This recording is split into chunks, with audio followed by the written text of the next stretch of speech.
Yeah. And that's not the way we were supposed to play football, and that's not what we're all about. But we didn't play well yesterday, and I was embarrassed in how we played yesterday. The personnel is good enough, but the execution isn't good enough. We're not putting together a plan that's good enough for us to execute offensively because we're not executing it. So that kind of falls on the coaching staff on the offensive side of the ball. That was Chip Kelly speaking yesterday after the Eagles dropped to 0-2 this season. Kelly said there won't be any lineup changes despite the early struggles. NFL analyst Antonio Pierce joins us now. You know a thing or two about the NFC East, the Redskins, and you got a ring, of course, with the Giants. Good morning. Thanks for being with us.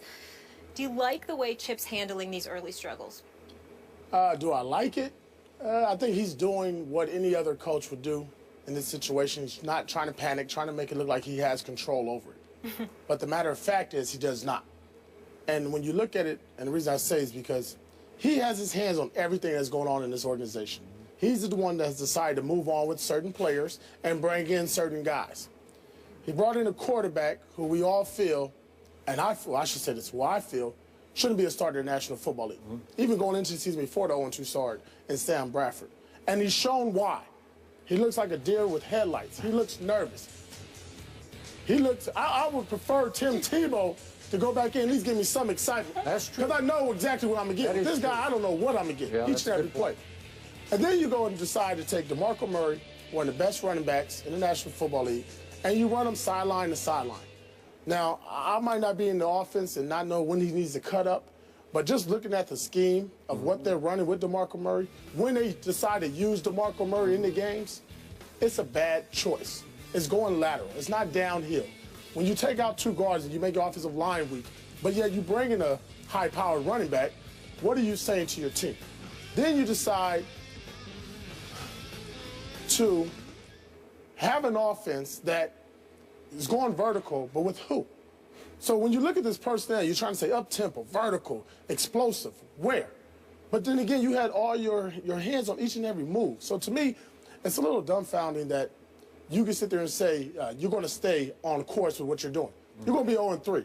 I get it that he can go back to college football and go make the same amount of money that he's doing in the National Football League, but you're hurting your team by making bad decisions beforehand and sticking with Sam Bradford throughout the game. When you can look at that game and there was no confidence, not only in him, but the guys around him were saying, this is not the guy we need in the game right now.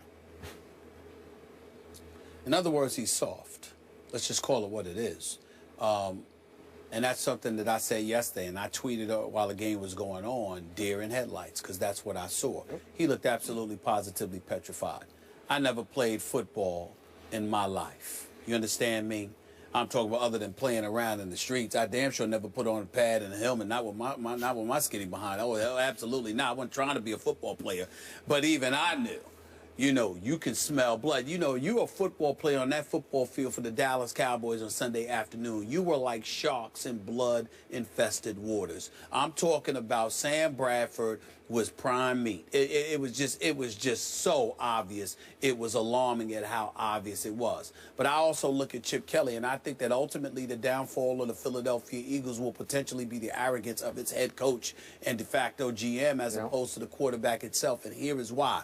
Sam Bradford showed me something in that second half against the Atlanta Falcons. He showed me that he could fling that football. He showed me that he could hit open targets. You look at a Jordan Matthews, you look at Aguilar, you look at, I ain't going to bring up Riley Cooper, but the Darren Sproles. The Dallas Cowboys played Darren Sproles effectively on Sunday. We understand that. But the other receivers, you don't know what they could do because Dallas was getting pressure on Sam Bradford because he was dancing in the pocket like their late, great Gregory Hines, God rest his soul. He was tap dancing like that when he could. In the end, though, I still point the finger at Chip Kelly because Deshaun Jackson is gone, because he got rid of 9 players on both sides of the ball who are contributing for other teams immediately. There's a LaShawn McCoy, there's a Jeremy Maclin, there's a Harriman and a Mathis, okay, who are in Indy and Denver respectively. Then you look at a guy like Trent Cole, he's gone. You look at some of these guys that they have, and you never hear a coach speak against continuity, speak against experience, speak against doing things that are tried and proven to work. In the case of Chip Kelly, he seems to be a guy that goes against the premise that you've got to have talent to win on this level. His attitude is, no, my system is fine. whatever you don't think is talent will work in my system. It does not matter what history has shown about the NFL game.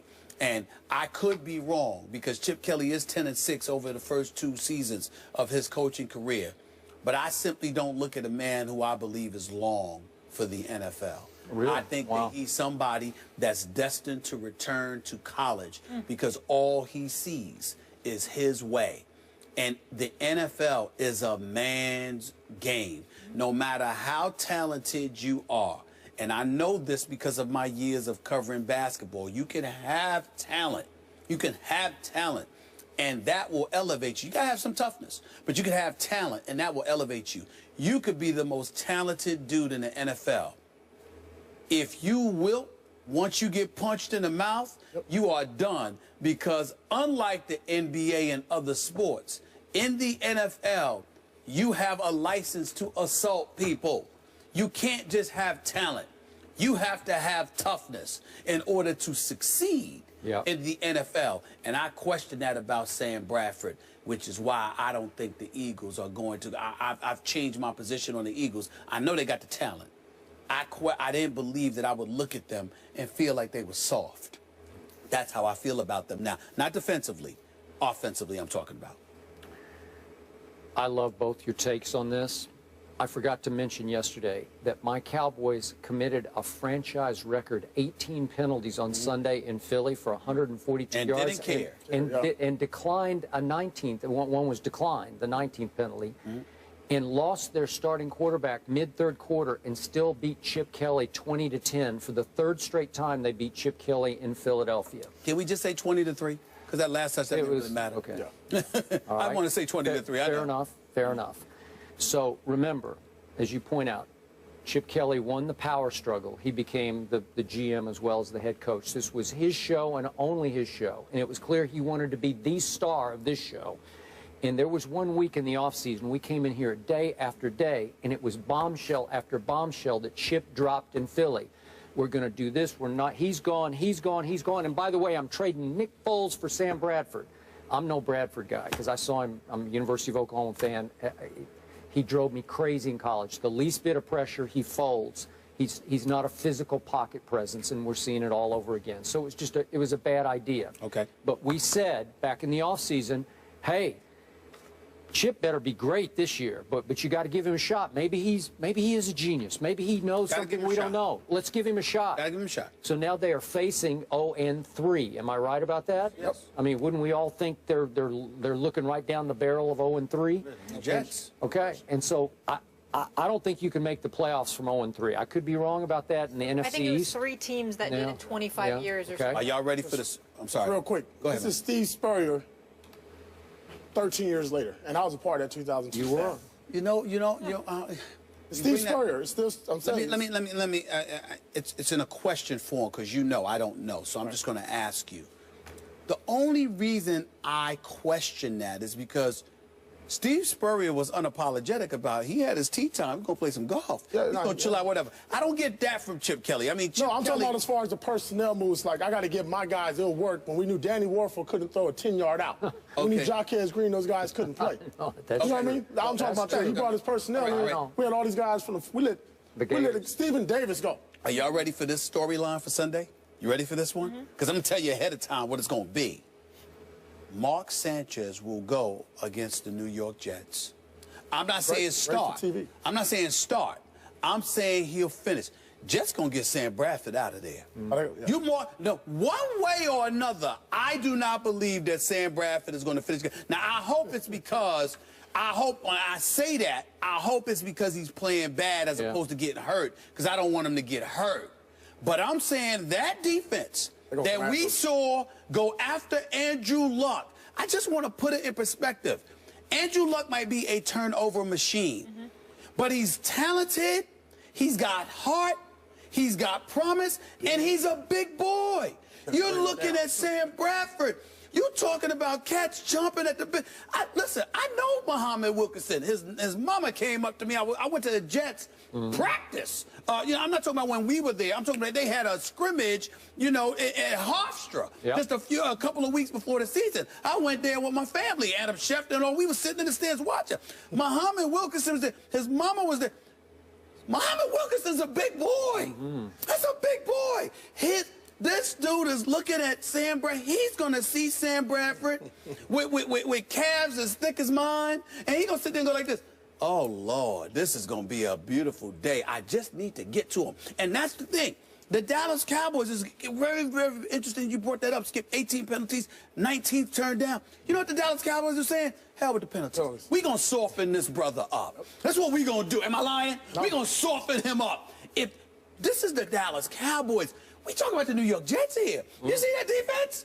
The corners are like, we got you. Don't worry about it.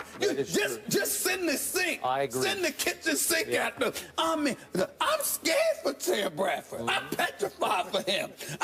I'm trying to tell you, he ain't finishing that game.